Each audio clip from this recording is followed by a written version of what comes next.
So very recently, we had an assessment with quite a sizable company, and this company used a single sign-on service called Okta, that allows their users to use single sign-on to get to their apps. The company had over 600 employees, and 450 of them fell for the fish. Can you believe that? And this is a company that did internal trading, not know-before trading, which they should have been doing, but actually did their own. So the best way to show you how this works is to actually demonstrate it for you. So I'm going to put this browser aside. You can see this brown background. This is going to become important later on in this demonstration. So first thing we're going to do is go into incognito mode. And we're going to go ahead and log into Gmail as the victim, but we're not doing any attack yet. We're just going to log in because the victim is going to receive the attack through email. So I'm going to put in user and the domain, unitedhealthcare.us.com. And when we go ahead and try to sign on to Gmail, it's actually going to redirect us to Okta. So we'll go ahead and click Next.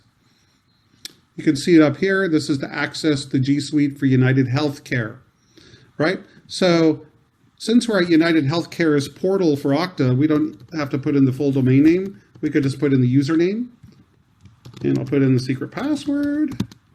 And then it's actually going to use two-factor authentication. Okta allows you to use different types of two-factor authentication.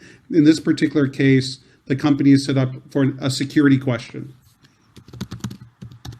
I'm going to put that in, and we should be able to go ahead and log in. It's going to redirect us to Gmail because we didn't log into the portal directly. We logged in by going through Gmail, so it redirects to Gmail. So this is how a normal user would log in. Now, we'll take a look at an email, we'll pull it up, and this is the fish. And here's an email that purportedly comes from Okta. It says some of your Okta applications require resynchronization, and if you don't do it, follow this link to refresh your device to avoid being denied access to your application. So if you don't do it, you don't get access. That's very powerful. People will do more to avoid a loss than to realize a gain. So it's a very powerful influence tactic when a threat actor is doing phishing attacks. Now, let's take a look at this. We'll go ahead and hover over the button or the link. And if you look at the lower left-hand side of the browser, you'll see that it's actually going to okta.com, a subdomain off of Okta. This, again, looks very real because we're taught always hover over the link to make sure it's going to a place that appears to be legitimate. Well, this is legitimate because it's Okta. So let's go ahead and sign in. We're going to go ahead again and put the username and the password. And it's going to go use two-factor authentication. So put in the secret password for the second one. And we'll hit verify. And then it's going to redirect us to the Okta portal. And we can just click Gmail. And we're signed in as the user. And voila, the user could use their email just as normal. But what happened in the background? Is we'll go ahead and minimize this.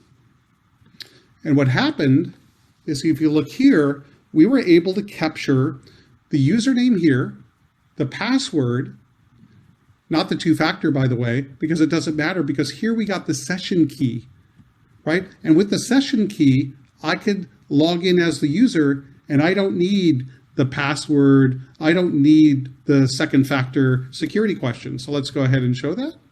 We're going to capture this. We're going to go over to Firefox. And we're going to go to United Healthcare's Okta portal. Right here, unitedhealthcare.us, okta.com. And then what we're going to do is paste in the stolen key, or the cookie rather. Go ahead and paste it in. We hit refresh, and here we are. Now we're logged in to the victim's Okta portal, which gives us access to Gmail and all their other applications. So again, we just did a phishing exercise with permission of our client. And again, most of the people in the business, even though they were trained internally, they weren't using any third-party companies, 450 people fell for this fish. Really astounding.